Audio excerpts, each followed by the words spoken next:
Rationality belongs to the cool observer, but because of the stupidity of the average man, he follows not reason but faith.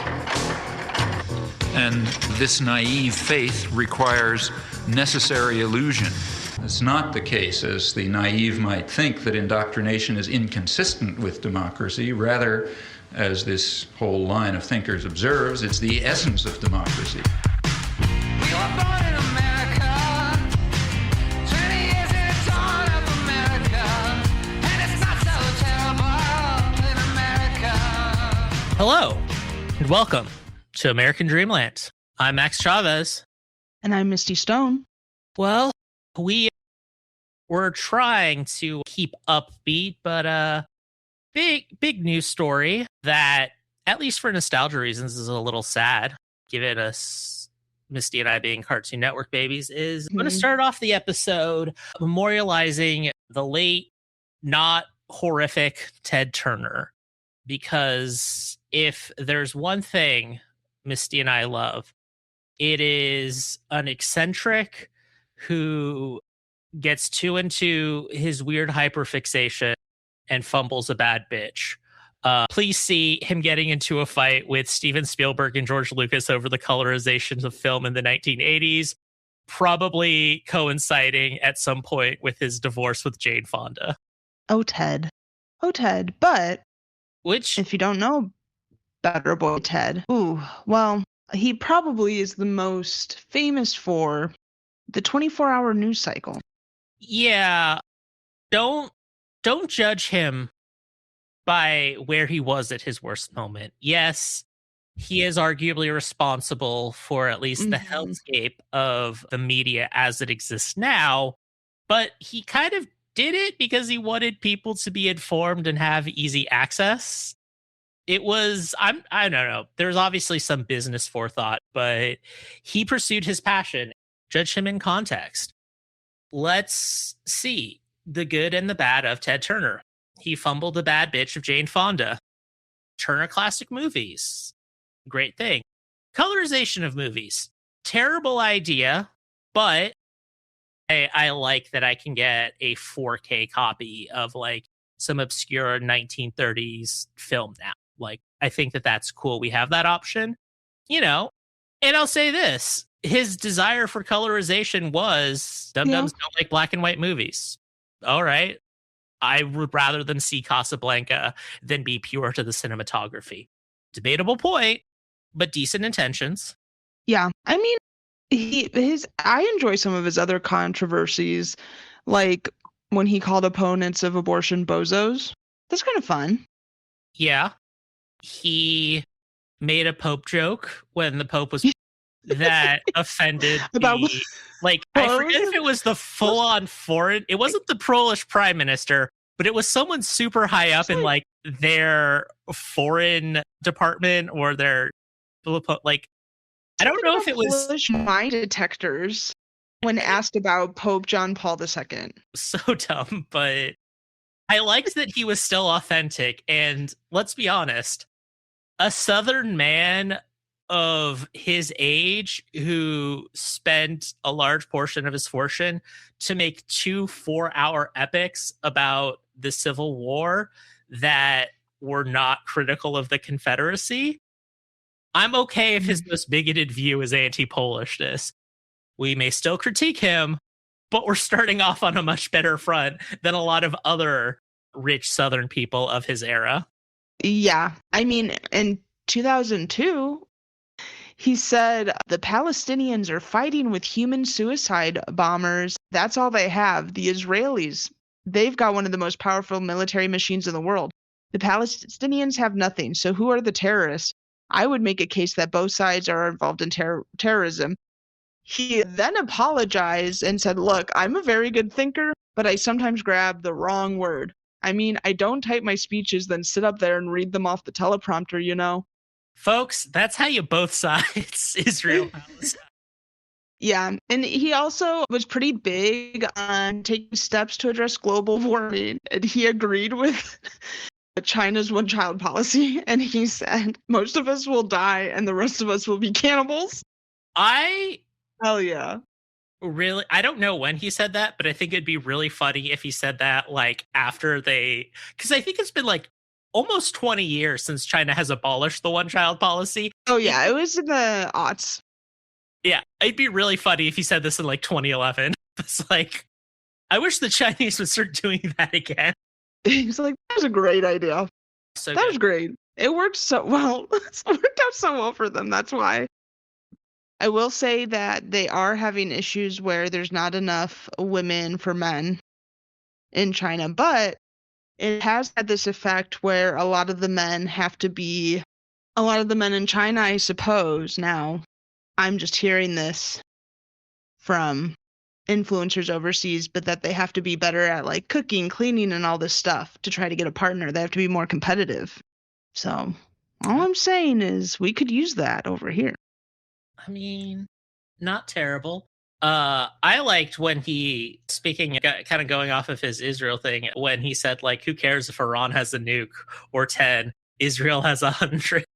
We're not going to defend or simp billionaires, but I will say if I had more money than God, I think, it's better what he did with his money, which was I'm going to buy a bunch of ranches, my favorite baseball team, and then just make it as easy to access movies and cartoons as possible for people. True. And I will thank him for Courage the Cowardly Dog. Yeah. So I really did like Courage. Well, if we're going to be talking about the impact of Ted Turner on cartoons, shout out to oldie but a goodie, the character of Duke Phillips from The Critic, directly based off of Ted Turner and fucking gold. Loved it. But yeah, I'd much rather him, like, I don't know, let's just make movies that are really good available to more people, and let's have animators have jobs, as opposed to some of the other scions of wealth, such as one Robert Francis Kennedy Jr. Yes. So I don't know, y'all. How's he I don't know spending if you his saw. time? This week, our dear friend RFK Jr. posted. He posted a photo of himself holding a starling, that just holding it like an ice cream cone, which it's a bird. That's what a starling is, if you didn't know. Saying, just posted, all the context we got was starling rescue today at Dulles Airport. That's all we got. And so I think, well, we think about Turner, who built a media empire on the news. We're really like looking at RFK, who was building RFK and other. I think we see other influencers, other conservative talking heads right now. We're starting to see people build their platforms and empires on moments. Yeah. Well, so while Turner gave us this like 24-hour world into the world basically of like news, consistent like journalism and news, now it's just these viral moments of like RFK Jr. clutching a live bird at Dulles. Where did this bird come from? Why do we keep Why is having he RFK eating? Jr. animal stories? Like, he is head of Health and Human Services, so I get Yes. all of his stuff about weird, eccentric health things are coming out. Like, that makes sense. Mhm. But, like, we get so many animal stories with RFK. Yeah, so many animal stories. He has a very weird, and that could be a whole episode in and of itself, RFK Jr. and his weird behavior with animals. But this Abandoning a bear in Central Park, blowing up a whale after a 5-hour road trip simply to like see the gunk of a whale, cutting off a raccoon's penis. Like, these are all things that cutting off the head of the whale, strapping it to his car and driving. That's what it was.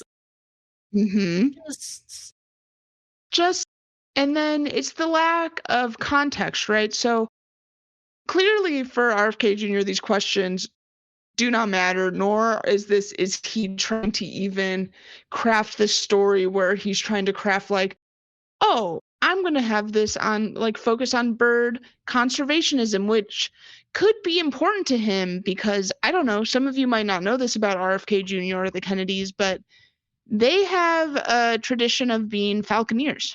So they worked with birds. Oh, he was going falconeering when he found the bear that he just carried around and then dumped in Central Park.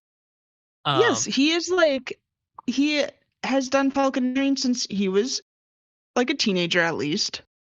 And so you think you would spin this. It's really, we're just seeing a stunt to bypass this crumbling media infrastructure we're seeing. So now we have like these consistent stories where the Starling story just becomes your choose your own adventure. Do you see him as a bird saving hero? Or are you on the side of he's just a crazy, eccentric man that continues to have weird encounters with animals? I honestly, I think it is just like a quirky thing that happened. And just to kind of go off of again of like Ted Turner is, and you know, I feel like I've mentioned this like the last 4 or 5 episodes, but like we're just shifting into like a documentary of like how, regardless of the impact or, your ideology, like everyone agrees things are just getting shittier and worse. And Mhm. I definitely think, we were talking about like, I don't know. I honestly only know the weird, funny stuff about Ted Turner. He's a billionaire. I'm sure he's done evil, hates unions, whatever the fuck. Like, I don't want to defend him. But what happens is there used to be a lot of like humanity within rich people. And by that, I mean of like, yes, they were crazy, but because of like the brain destroying power of wealth. And even when they were bad people, it was still wild. I just randomly rewatched The Jinx this week, or the second season of it. And I forgot about like so many, like we have this idea of like what that story was and like this view because of what's happened. But like rewatching it, like the summary of season 2 of The Jinx is, man, there's this LA prosecutor who's a real dick and probably not that great at his job versus, defense attorneys who made mistakes but like have their client's best interest at heart. Mhm.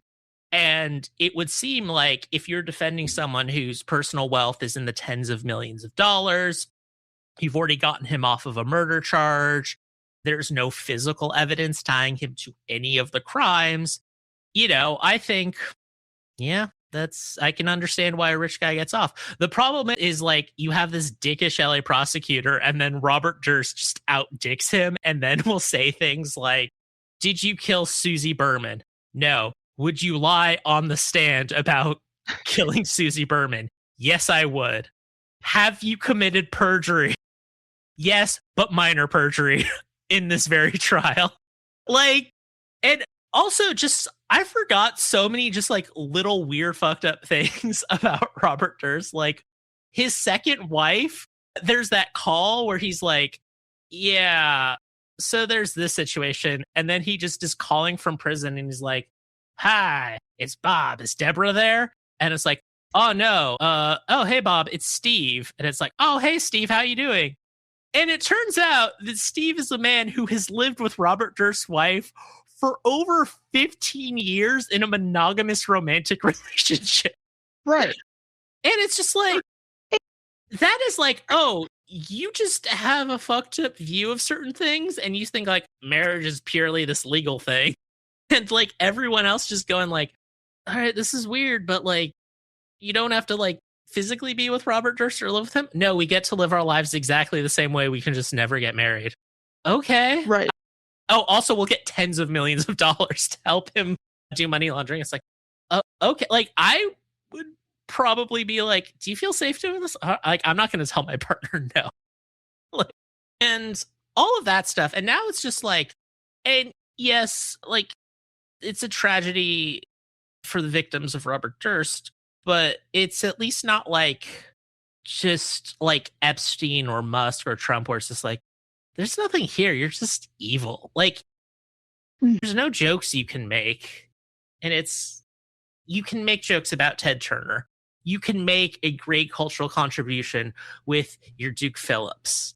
Like, you can't do that now. And I think that's a good lead in to kind of where we were going of like, what are the billionaire media moguls doing now? They're attempting things like the Daily Wire, which is utterly collapsing right now. And then Oh, yeah. I think it's very indicative of also just like we have this media infrastructure that looks at the initial success of something like the Daily Wire and feels like maybe this is the direction that media is going. And then, can you still hear me? Sorry. Yeah. I just didn't touch my screen. So what? But like, you just have this like media machine that like we're shifting to it. So it is like, it's kind of weird. Robert Kennedy rescued a starling at Dulles. It's like, yeah, I guess, but like, are we gonna, and it is like one of those like quirky viral moments as opposed to just like, I feel like even in early Trump 1, we would have gone like, oh my God, why do we keep giving him animals? Yeah, or we at least would have gotten, I think, with more traditional media, there would have been this spin around it. Like we would have tried to propagandize it because instead of just trying to clip these viral moments, we are at least trying to spin something, right? Oh, we see like, okay, the Trump administration is in the shitter right now, right? Nobody's happy. Okay, here's an opportunity to try to humanize RFK Jr. Does he look human in the photo? No, but let's try to attempt. Let's make an attempt. This is a great opportunity. You would think somebody on the team would be like, oh, let's make the connection. RFK Jr. is a great, he loves animals. He's a falconer. That's why he was able to catch the starling. He's rescuing it. You'd spin it. Yeah, I don't to try to garner some kind of support, right? Do the PR for like Stephen, like for the administration, or whatever. But it is like, like, hey, secretary. It's not like I rescued a bird. Look at me, I'm human. It would have been like, okay, maybe it's a weird picture, but it's like the thing you do is like, hey, Secretary Duffy, what, like, and then make reference to some dumb policy of like being reseated or rescheduling a flight or something. Like, you don't just be like, I rescued a bird, like me. And it's also, I think that it is this lack of like, because it is just like going for money, it is just getting things that like you lack a coherence of like, Alex Jones early on had a persona that like he kept with and was able to like work with it and like keep character, and now that added to his authenticity, and now we have people where it is just like, oh, you are doing a bunch of stuff that shows that you do not have that consistency, and the one area where you do have consistency is just the most immoral, most hated issue in the country right now. And again, this is the Daily Wire of there's been a lot of reporting, somewhat gleefully, over what appears to be a kind of collapse. There's been a lot of layoffs of, in the office. I think I first saw it on Ken Klipperstein, but a lot of other people, I think Kyle Kalinske has also talked about it, is like he's gone from like 100 million views per month, like on his channel, to like 20. And also, like, if you're looking at his videos, like he has 7 million subscribers, and like in 24 hours he's like getting like 14,000 views. Yeah, not good looking good. We are not looking good. No. And I think it also has to do with, to kind of talk about this new media landscape and how kind of confusing and weird it all is, because like how much, talking about like the media is just like this billionaires playground. Again, Ted Turner was like, it is. And sure, here's my biased news. And like, okay, we got the critic with the 24-hour news cycle. Fox News is evil. Rupert Murdoch also was smart enough to realize we got to fund The Simpsons or The X-Files or whatever. I also think a difference is like the billionaires involved in media used to, like, Murdoch and Turner became billionaires because of their media properties and because of how they ran their businesses. Whereas now you just have billionaires going like, I'm going to get into media. It just leads to this like complete lack of understanding of how things work. And well, the Daily Wire is a great example of that, because it is this completely fake astroturfed thing to like Yeah. promote conservatism. And I think the problem is one is I don't even know if there are allegations at this point, but like the view botting that was done, and I don't mean like buying fake viewers. I mean, what the Daily Wire, specifically Ben Shapiro, would do is he would buy ads on YouTube, but those ads were the entire Ben Shapiro show. So what would happen is it would play, and then if you didn't hit skip, it started to count as if you were a viewer. So if you just passively have something on, if you forget, you're called away or whatever, those are going to those metrics, which is absolutely like screwing with the numbers, which then creates a false sense of like what the company is going to be and how it works. And yeah, and now it is just like we kind of saw this earlier with like a bunch of media companies that kind of started collapsing around the mid 2010s because of Facebook's big like push to video, when that was all like manipulated. And it's now is like, oh, we do not have a sustainable business model. And again, it shows to just the evil nature of these billionaires is they're like, oh, this won't be successful. Well, that sucks to be them. It's like, no, this was never going to be successful. You're supposed to be funding this for some ostensive ideological purpose. Yeah. Yeah. And I think, well, this is why I have ad blocker. Yeah. And mine still works. I always find a way to keep ad blocker working. So I refuse to pay for YouTube Plus or Premium, wherever the fuck they're calling it now. Yeah. I will always find a way. Two, and I think what we're learning now with the Daily Wire, even with all the funding, even with all the backing, even with all the shady practices, they're still not going to be saved when they are not listening to their audience.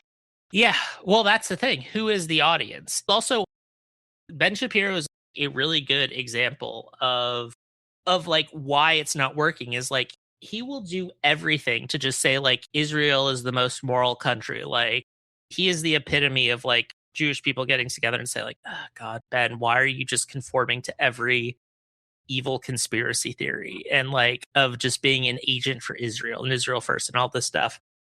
And I think that becomes a problem, is just not only how rabidly pro-Israel he is when, like, as Hassan Piker likes to say, today is the most popular Israel will ever be. Tomorrow, Israel will be less popular. And then tomorrow, Israel is the most popular it will ever be. And I think the problem with that is it's like he doesn't have that firm stance. There are plenty of people in the Daily Wire who have kind of played around and purposely like not talked about Israel, but definitely are not going all in like Ben Shapiro, which the reason that makes him hypocritical is because of our favorite person on the show. Almost wish she was a third mic. One Candace Owens. Candace, come on the show, girl. Mm-hmm. Come on. Do you think she's going to want to go? Or I'm like, I'll just say this is we watched her rundown episode of like what's going on at the Daily Wire. And I just want to say this. Our Candace Owens episode, I'm just like, I fucking hate this. This sucks. I've been going through a lot of like, not entirely positive life changes. I've been dealing with this huge thing of depression lately, but I realized this was happening. I realized we wanted to do a story on it. So I kind of focused up, prepared myself for like the bevy of anti-Semitism, and, genuinely just actually started feeling good about myself because of other changes and everything. And then I watched Candace Owens, and as the kids like to say, I wanted to unalive myself so hard. I wanted to be the number one guest on the Brian Kilmeade podcast of whatever. I mean, at God this point, damn. we might as well be fans with how much we've been listening to her. Oh, God. But you know what got me is the performative. I don't want to like defend it and say like it's all a bit. I think she is anti-Semitic. But a lot of it that came off in this last episode seemed very performative of just like, yeah, we all know, blah.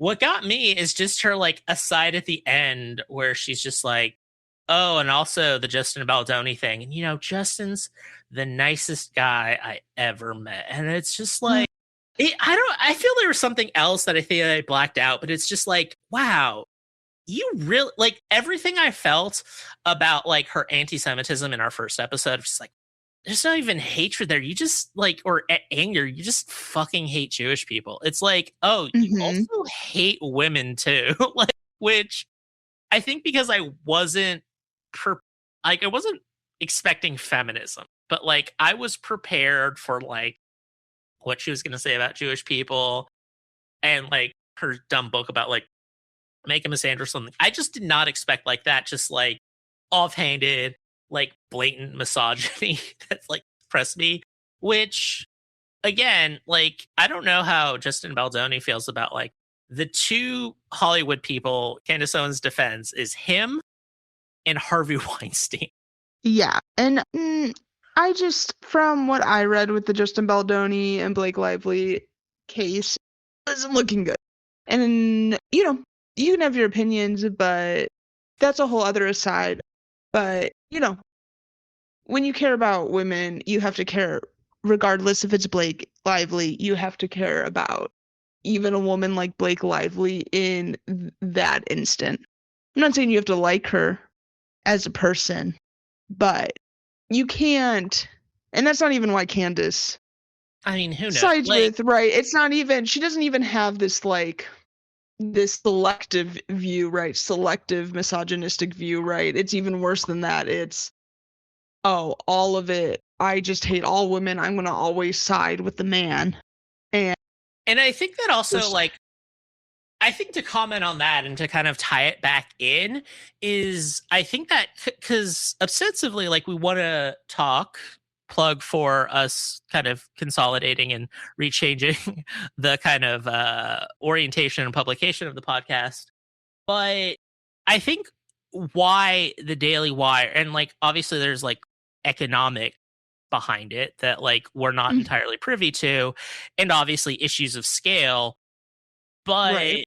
I think in general, it's like why the Daily Wire, which basically has a blank checkbook from like some of the richest and most powerful people on the planet, is, going through this cycle right now and is being critiqued. Whereas, I don't think that even with her anti-Trump turn, like Candace Owens is not a threat to the status quo, but she has alienated a lot of those donors. And I don't know where her funding comes from, but maybe it is just a matter of scale, but she has definitely exploded since she since she got fired from the Daily Wire. And I think, Oh, yeah. I think part of it not that she was small before, but I think part of it has to do with she is able to play a character that is based off of truth. I think that obviously like the make him a sandwich stuff and like the Talmudic Jew things or whatever, yeah, I know. I cannot believe I'm still amazed I've like read and found out information about that outside of like a Southern Poverty Law Center intelligence report or browsing Stormfront forums. Like, it is amazing. But Independent is like, she is exacerbating it, but it is coming from a place of, being both genuine in terms of she does hate women. She does hate people who are not, hetero Christian normative, and is able to weaponize that really well. But it is also because it is coming from a place of truth, and she's just generally good with the media and stuff, or good broadcaster. She also knows to read the room and being like, how do I make a good product? Which is, yes, when I'm doing an Israel episode, I just go full bore. When I'm talking about an Israel defender, I include it, but I use my petty personal grievances. And also, I don't need to I have my hobby horse issues, but I don't need to bring them up absolutely every single time. I think Matt Walsh is exactly who he presents to be. but he is also an insane, hyper-focused bigot who is much dumber than Candace Owens in every conceivable faction. So he will show his misogyny by forgetting things that he has said in the past and just be like, you should beat a woman, or I hate trans, and then just be like, and I hate trans people, they should be at sports, and blah. It's like, aren't we talking about tax reform? Like, why are you bringing this up? Whereas Candace, who has just as toxic views, will be like, well, it's relevant to bring this up. Or I'll present it in a way like, I don't know, like Candace had an aside, or it's like, oh, we're hurting our children because like we're transing them and confusing them. Whereas like Matt Walsh will just be like, we really got to focus on underage titties and dicks. And it's like, why? That's so weird and creepy.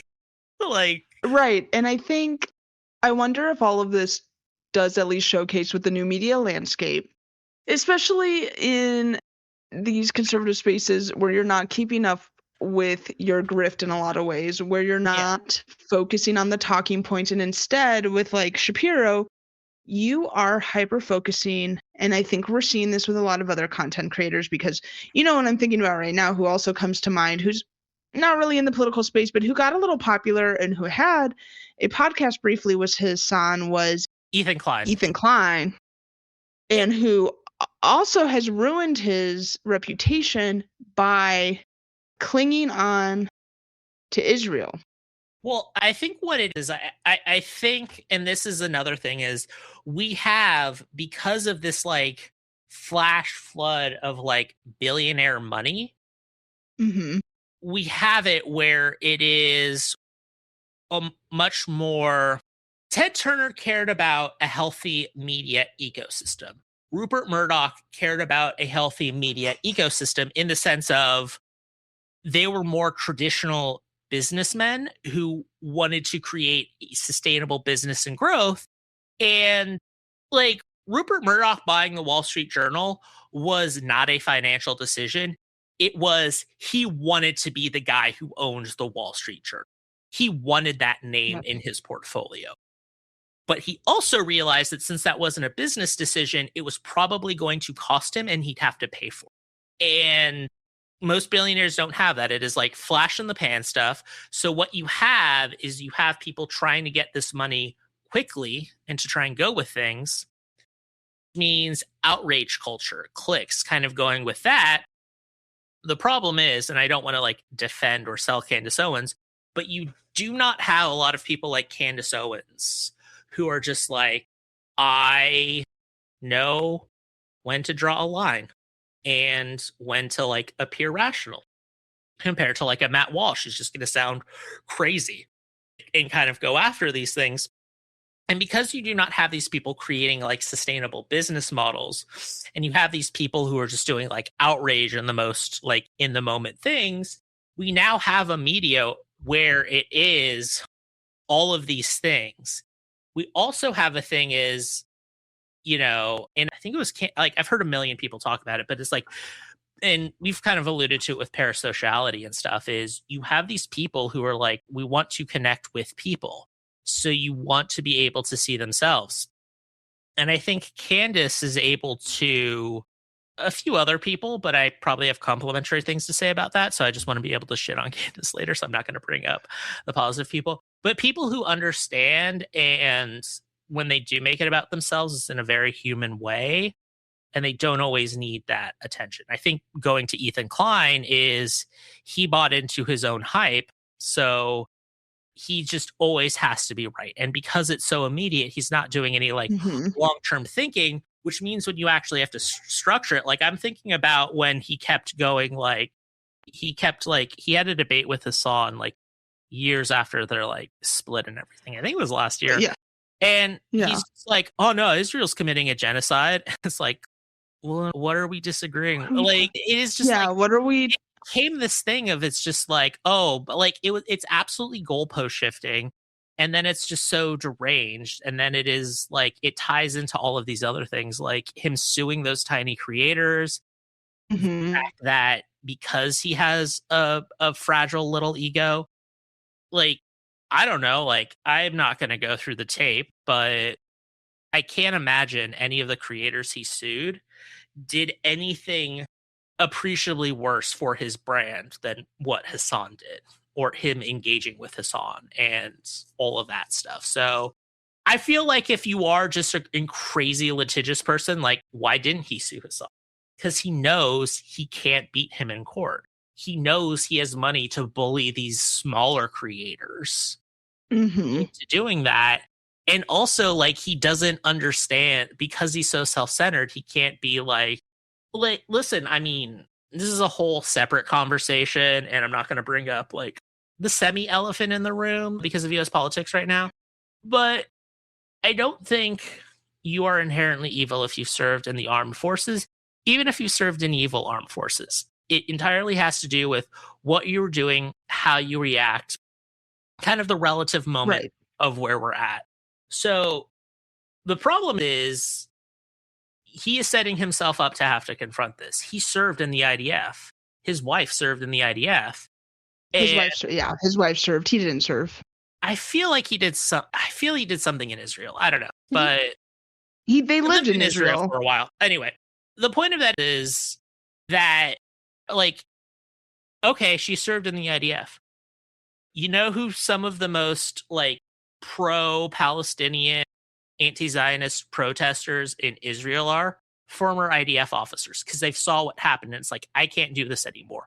Or because it's forced conscription unless you have a religious exemption in Israel, it's like, yeah, I was technically in the IDF, but I, like, did an office for a month so I didn't go to jail when we weren't bombing Gaza. Like, there's so many Yeah. things to do, and to just, but it is this, no, this terrible thing is happening, and no, I'm not going to confront my past support or work with the IDF, or my wife's past support or work with the IDF. And it's like, you kind of have to do that, dude, because you're the one, on your terms, you're saying they're doing a genocide. Your wife was part of a genocidal operation. Yeah. Like, And your wife went on a raid that she talked about, and I mean, on your podcast, like, that she willingly talked about. I'm just talking about the foundation. Once you actually research it, like, what? God, he's. Yes. And so I think him and Ben are two sides of the same coin, where right now in the United States, it is not popular on any political side. Like, Israel is not popular on any side, how you look at it, for different reasons. We don't need to go down that path. Yeah. But it is not popular on any side. I mean, And say what you will about, like, the Democratic Party and, like, how it actually works. But the fact that I think you're going to have a vast majority of Democrats elected in 2026. It's going to be like, speaking of 90-10 issues, it's going to be 90-10 people who say, I am rejecting AIPAC money. Now, of course, there's behind the scenes stuff. There's Zionist donors. It's not just AIPAC, and there's plenty of ways AIPAC can launder money. But I feel that them going through the motions of, even if it is a lie, lying about it, says a lot about where we are as a country, and Right. and where that issue stands politically. And I think because it is like this thing of, like, we need that genuineness of just, you're trying to do outrage. But the one time it's purely based in something genuine, you're way overselling it. You're becoming way too weird about it. And ultimately it is like, well, we know you lie. So what's going on? Like, I'm Right. sorry, I can't, like, sure, there's stuff, like, first of all, I'm to the left of Ted Turner when it comes to Palestinians. Permanent solidarity for all people fighting against an occupying force, like, straight up. But even before we get there, Ethan Klein saying, like, well, it's anti-Semitic and bigotry's wrong and blah. Whereas there's, like, him looking into, like, oh, this could be construed as anti-Semitic, when there's, like, how long is the video of him saying that's just him saying the N-word at different times? It's at least 15 minutes. It might be 30. And that's where it has to do with, like, the parasociality of it. And Right. that means that, like, Candace is like able to hit this niche, and even if she is getting outside funding, she can use it efficiently. Whereas, like, we've seen it before, the Daily Wire's collapsing, Breitbart isn't exactly what it used to be. People remember Dan Bongino. Do you know how he got his start in media? How? He had a show on NRA TV. Oh my God. Yeah. Remember when NRA TV had a streaming service? Very vaguely. Because it was a horrific move, because the organization is Mm, fucking collapsed in disarray.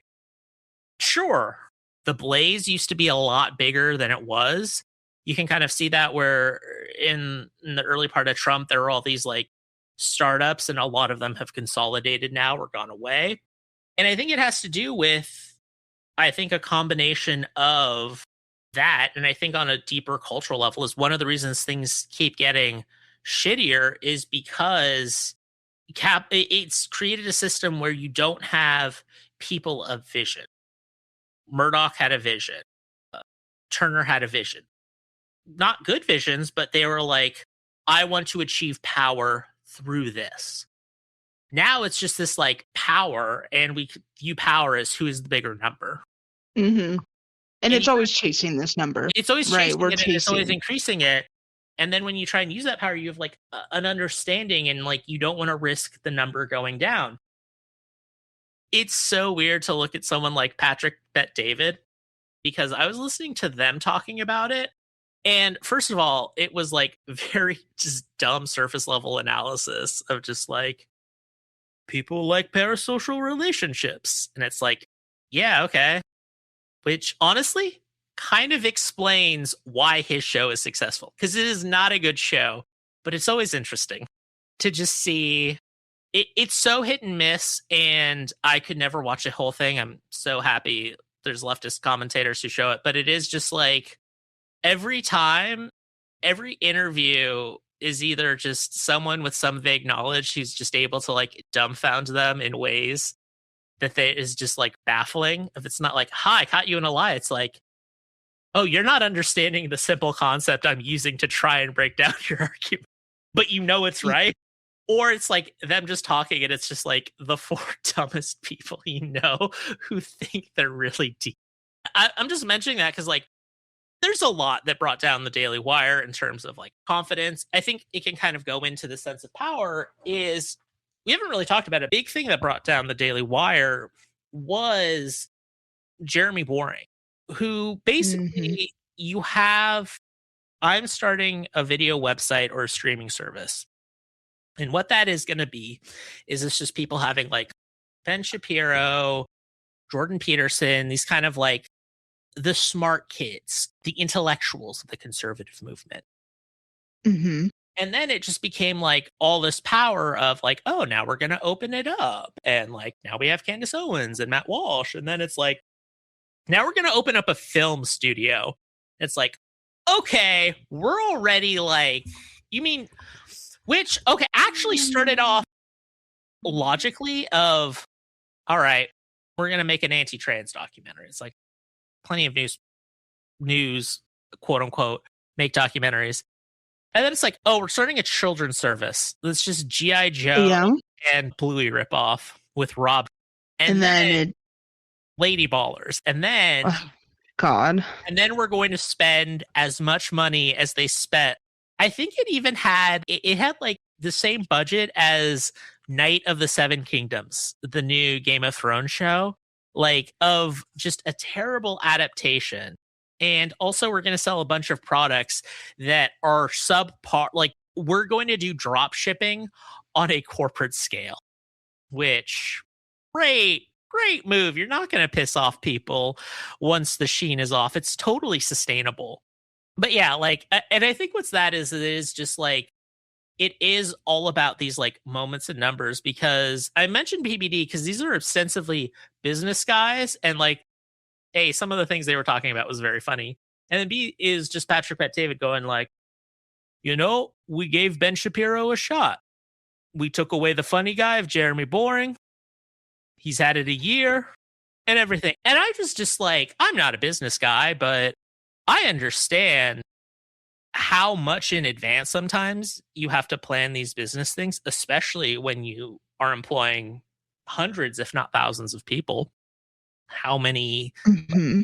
things, especially if you're in multiple cities. And I'm just like, Patrick Bet David, I don't want to defend Ben Shapiro, but do you think it might have been hard to save a company after a man just decided to do the equivalent of the Joker in The Dark Knight, where he just burns $250 million? Nah. I feel if the largest amount of revenue my company has ever made is $170 million a year, if we blow Hmm. that Hmm. budget on a terrible show and increase our spending, I don't think it matters that much if you remove the guy who did it, if you don't have a plan to recoup that money, which is hard to do when the economy's on a downturn. Very true. People also, I mean, yeah, people also are might be on a downward kick. I mean, some people are arguing people are jumping off the Trump train. I think there's always going to be a strong Trump contingency. I think there's a strong Trump contingency, but well, I'll take it. Like, I think it was Brandon Sutton of the Discourse who said, like, the PBD boys are going down with the Titanic. They're never Mhm. not going to be Trump. You have one of the guys who's just like, I don't know. He's for them. He's really mouthy against Israel and like really empathetic towards like the Palestinian people and really against the war in Iran. But even him, he's like, I don't know why Trump's doing this. He should know, but like, it's not like I've been lied to. It is just like I've been betrayed and I want you to tell me why I'm wrong, kind of thing. So it's like, which I think is helpful to PBD. Yes, they're taking an incredibly unpopular position, but I am value-tained by these people standing by their guns. Yeah, I mean, I guess what else would they do at this point? Tucker and Candace are trying. Granted, They're trying. They have pretty decent outs. They do. I feel like though they both did get out at a good time. Like maybe in a way where they didn't, it wasn't planned, obviously, but Oh, it was planned. they were strategic. They were setting it up. They were setting it up, but they were so strategic about it. I think, like we've talked about, that's what differentiates them. Is their ability to pivot And reading, and they know how to pivot. yeah, and read it right. It's about, I think, especially in the conservative space, you have to be able to grift. Yeah. You need to grift. Like you cannot it's about grifting. You got to grift. And I That's think how you keep your money consistent. If you're not willing to grift, it's not going to go well for you. And I think we're starting to see this with like the collapse of that, like in general, like the media structure is fundamentally different, but the conservative ecosphere used to be like, yes, there were grifters, but a lot like Rod Dreher is a great example. Do you know who Rod Dreher is? No, I don't think I do. Oh boy, we'll have to talk, but well, I'll say this is he used to be a columnist for the American Conservative, and he wrote a column, and somehow it comes into when he was a child, he looked at his classmates' genitals, and because he grew up in Louisiana, in a more rural part of the state, apparently a lot of the black children were born at home, which meant that, according to him, they didn't get circumcised. So when he saw a black child's penis, he described it as a primitive root wiener. Oh, I see. There's a lot there. So what happened is a guy read that and he's like, this is super fucked up. What the hell? And then he realized, oh, wait, I'm a man who's wealthy and giving $100 million or $100,000 a year to the American Conservative. Basically, this one rich guy was just writing a donation check to this magazine and saying, I don't know, pay this columnist Rod Dreher. He was like, this is what I've been paying for? No, I don't want that. So he got let go or downsized or whatever. And I think that is like that ecosystem is starting to collapse, is you do not have people who will just be like, here is your job, like just do the propaganda we want and it's fine. And that's starting to fall apart, both because of just the innocuous nature and all of that, and everyone just wanting to be in itself, which means you profit in the right wing space by doing the Alex Jones route, which is grifting and selling things. But there's only so large of an audience. There's only so many people. Right. And it's becoming more vicious because less billionaires are willing to, like, you know, I don't think billionaires paid for Charlie Kirk's show, but they paid for his organization. And I don't think They Charlie did. Kirk's show did a lot politically, but his organization, it helped in They did. Arizona at least. It influenced politics. And that is something that, like, well, that's why I'm funding this. Like, and I don't know anything about the media business. So you just have these like insane people who do not know how to understand it. And now they're becoming more vicious because it's not just them fighting over, which piece of the pie that a billionaire is going to give them. It is legitimately like, I have to get people to hate you so I can grift your audience.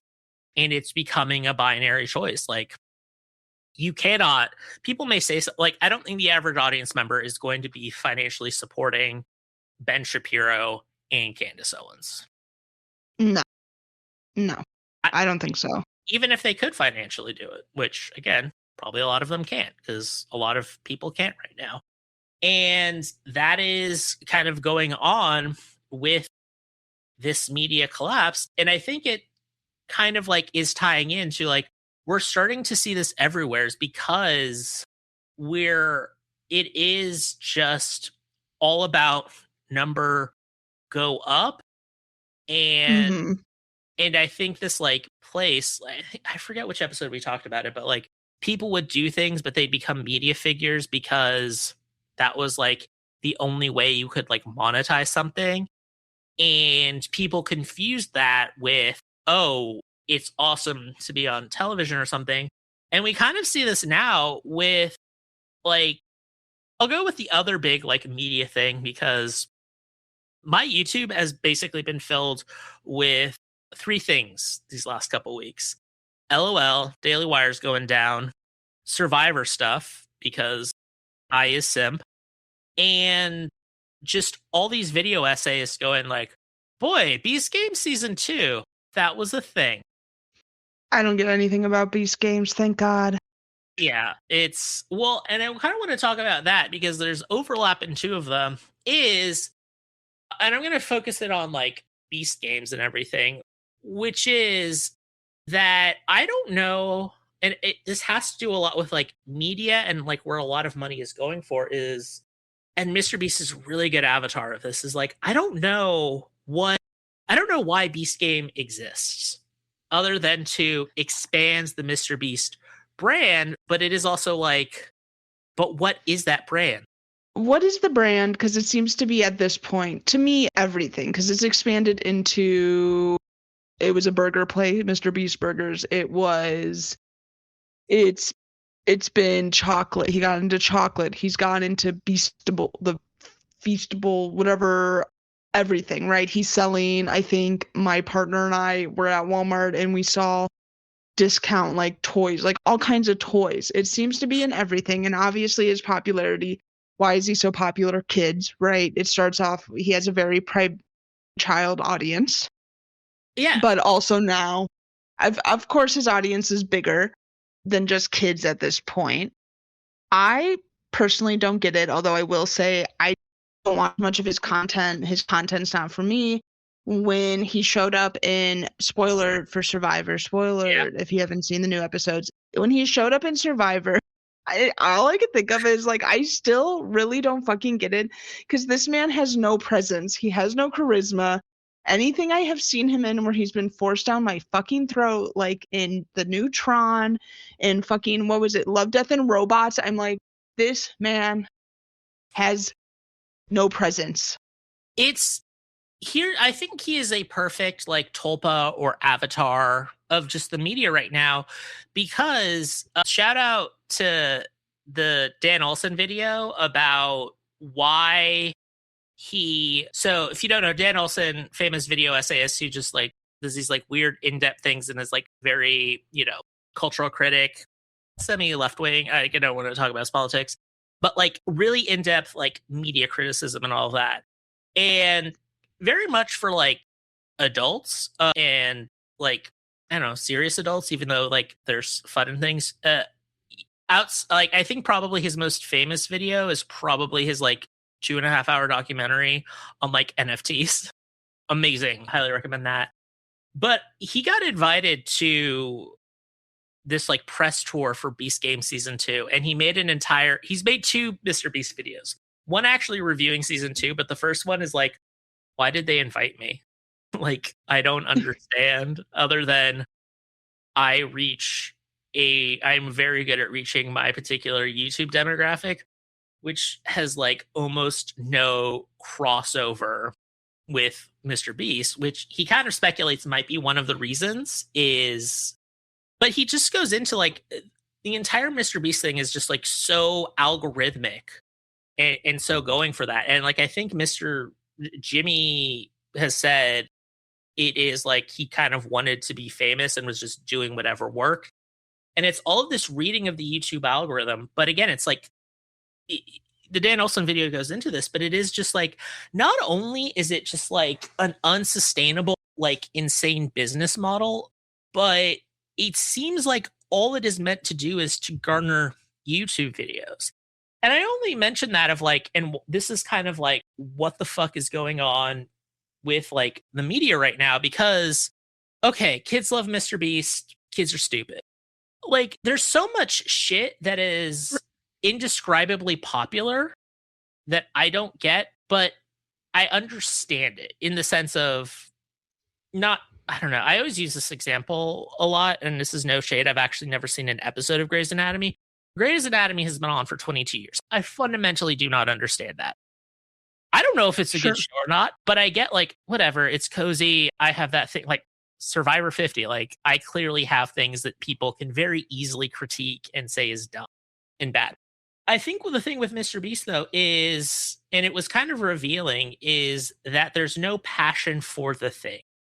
It's wanting to be the biggest and the best, but it's not being the biggest and best at something.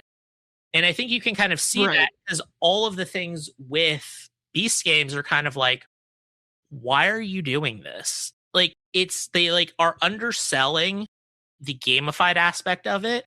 So there's that. So it's like, it's very poorly designed game. So like, you're not going to get gamers into it. You're taking a very moralistic stand of like, how could you do this? Like for certain choices when people like take money that like ostensibly like screws other people over. It's like, you're criticizing that because you want it to work together. But when people hack your games and work together, you get mad at them. And it is like, so you don't necessarily want that like internal conflict or like Real Housewives like drink throwing. There's no real social strategy opportunity like a Big Brother or Survivor where you kind of like can, oh, there's these hidden elements or working on it. And again, it's like, it's poor game design. So it's like people who just like competition or something like can't really enjoy that. And yeah, even like the official behind the scenes stuff is just like, we didn't think about this. We didn't play test this, like everything's so planned. And it goes into like, who is Beast Games for? Because if this is just like, let's just do an eccentric thing and I don't know, let's just make something that's an interesting spectacle and give, I don't know, 20 people millions of dollars. Like apparently in Beast Games, the Survivor crossover on that end is like the prize they're fighting for is to win a private island, which is like, I can see the appeal of that as a show if it is like random people getting weird things, but it always ends up having this weird impact on the game and there's a story. And because there's so many people, like you don't feel connected. It's not just that I enjoy seeing people win money. It's people I can. The reason why people feel so strongly at the end of a season of Survivor isn't because someone got $1 million. It is how they got that $1 million. Or sometimes why they didn't win $1 million if they lose a jury vote or something. Like we feel connected because we've seen them in this setting for like 10 to 13 episodes. And with Beast Games, it's not only like we don't feel anyone, we're not connecting for all of that, but also like it's not even like who is it for? Because here's like if it is propaganda, here's what you could have done. You have a Starbucks crossover. Obviously, you have the Mr. Beast Empire. It's with Amazon Prime, so I'm sure there's a lot of like Amazon doing good. And then, would you like to know where the finale takes place? Where does it take place? I legitimately want you to guess. What are my options? Like, could it be anywhere in the world, or do I Anywhere in get? the world? I'm assuming it's not somewhere cool like Fiji. No, they did go to Fiji, but no, the finale wasn't there. Is it just back in LA? I wish. Are they even in LA? I don't know where they are, but it was Riyadh, Saudi Arabia. Oh my god, I should have guessed that because he had a fucking The comedy festival, yeah. Oh yeah, and he has a theme park. and the fucking Like that's the thing is like so there's so many like weird media ops of like the merger of the UFC and WWE that's taking place, the like that fake golf thing of like there was a period of time where Saudi Arabia was funding a lot of US media to like soft power basically of like, oh, we like this thing. Oh, the Saudis are behind it, like thinking positively, kind of as their plan to like help in a decarbonized world to still be or at least a regional power.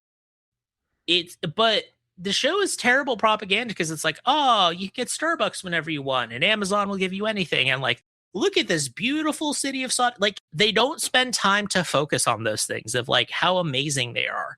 It's just like perfunctory of like, I guess we have to have product placement, and it is like, why does this show exist? You're not trying to show off a game. You're not trying to, create drama. You're not even just like, I don't know, Amazon said they'll fund my YouTube channel if I just do Saudi Arabian propaganda. Like, it just exists to make number go up or to say like we gave away the most money ever. And I think that like is kind of impacting like media overall is because you just have enough technological changes. We can't go back. We can get close to it, but we're never going to go back to like media in the 80s or 90s where it is like, diverse, sustainable. You can kind of make a middle class career out of it or simple job. Like it's changed in a lot of ways. Like there's not going to be like we cannot use media to create a monoculture anymore. no. I do think that is a huge problem is because you used to have this thing where because we all agreed to it, we could work around it. This is either, well, I trust this because Walter Cronkite said it, or I agree that this is the official narrative, but because Walter Cronkite said it, I am distrustful of it and must go against it. Now we don't even have that. It's just so confusing and weird. And it's creating problems because you have this thing that is taking up so much money that is able to get these numbers go up, that is able to get these finances or do this propaganda. And because it's been force fed to it, like, I don't think Candace Owens becomes popular if the Daily Wire doesn't force feed us that this is this type of way you're supposed to consume news now. I think that it got us used to it in a certain way, or it adopted what other people were shoving down our throats. And then Candace happened to pop from it. I don't think she could have really made it in a more traditional media environment. No. It's all of these things of it is just like how to get bigger. It has to do with this like unsustainable growth. And I think like, it does kind of like one of the things that like, I don't know how relevant this is, but it is, I'm really looking forward to like next week Subnautica 2 is coming out and it's going to be awesome, but it's going to be early access. And they've already openly said like, we're going to be in early access for 2 years. And I trust the developers. I think it's going to be worth it. And yes, I'm down for more Subnautica, but I think it does like, we have these things that are interesting and people were able to do cool things. And now people are just like not understanding why these things work and are just trying to use them for profit. And you can see this in media and so many other things. I'm thinking of gaming, but like there's no real board game companies anymore. It's like you have a handful and then it's just like people who organize Kickstarters, like which means you don't, going back to Ted Turner, you don't have this preservation of something where people can find and let it evolve and grow. It has to be this like immediate, we have to get it now thing. You're not allowing things to grow naturally. Like, okay, early access was good for people who like, we may not have enough money, but this will fund us and we can get feedback because we can't do QA testing or whatever. And now it is just like everyone's just doing it to like get a head start. Or, you know, it used to be really cool if like just occasionally like, hey, here's like, you know, I mentioned like, it's really cool that Pillars of Eternity has a turn-based mode now. And when Pillars of Eternity 2 got a turn-based mode, it was just like they just dropped it randomly. Like, that's cool that you're just adding things and there's more depth. Or, you know, we're going to make an expansion. But now it's just like so much part of the thing where they're nickel and diming you for everything. And then like you have games where it's just like a game's not early access, but it has a roadmap. So it's like, oh, we're still not complete. And it's like, why am I waiting for features if I'm paying full price for something? Which also means like you don't understand really what the community wants. You have to predict it. And, you know, I really like the game Cult of the Lamb, but it was kind of like that too, where it is just like, yeah, I don't know. Well, like, it's great they have free updates, but like, why did you have a roadmap? Just like, here's our game. And maybe, oh, we're popular, we're sustainable. Hey, here's a surprise, you get multiplayer now. Like, there's not that. It's like, no, it's part of it, we're alerting it. And then it just becomes like, it doesn't evolve to what it needs. And it is just this thing of like, oh, I have to get in now, which also makes media a lot less like permanent, of like, there's no preservation, there's no like thing, there's no chance for evolution or growth. It is just consumption now. Right. And yep. I think the Daily Wire is a great example of that. Like, to kind of wrap it up, is it is just like they couldn't just be like this weird transphobic piece of propaganda that had a bit of a like a flippant attitude, was very financially successful. Let's make more documentaries in this realm and like develop a kind of like thing. Or, you know, let's see what they were just like, we're going to be conservative Disney. And then it's just like, they just burned hundreds of millions of dollars, have put nothing but evil out into the world, and then have ruined dozens of people's lives because they moved to Nashville for a job that no longer exists. Like, what was that for? Like, yeah, what were we doing, guys? What are we doing? What have we accomplished? Like, I'm sorry. If Bluey is gay and woke, why do you want to make a version of it? Because they're all secretly rejected theater kids, Max, at the end of the day. Oh my God.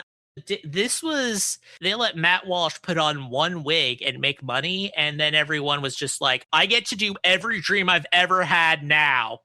Yeah. Mm-hmm.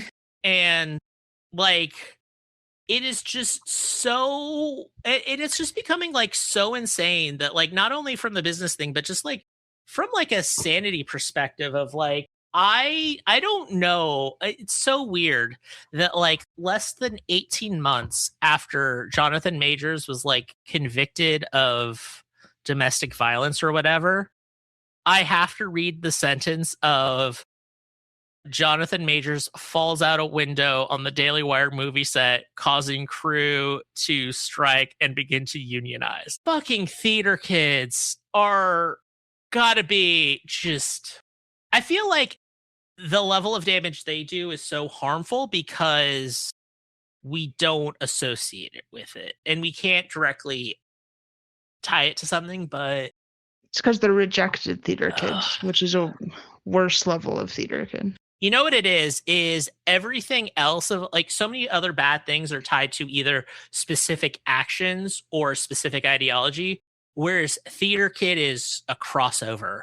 And because apparently we're just a mild Survivor recap podcast, is like, and it's the wokeness on the left, but you can also see that because you know who is a political writer a political figure who is basically a failed comedy writer?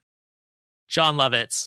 He was like, I want to be a writer. I want to be a funny comedy guy. But then it wasn't working, so he became a speechwriter for Obama, and then he started Crooked Media with the other guys. And that's why politics is theater, kids.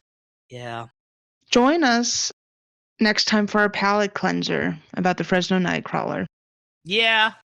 We're going to stop trying to do... We're going back to cryptids and just... We'll sprinkle these palate cleansers in every little bit because, you know, the world's heavy right now. Of course, we're going to have heavier topics, but you know what? It's not heavy. Cryptids. Oh, he'll be excited. Join us as we deal with cryptids next. On the American Dreamland. I'm Max Chavez. I'm Misty Stone.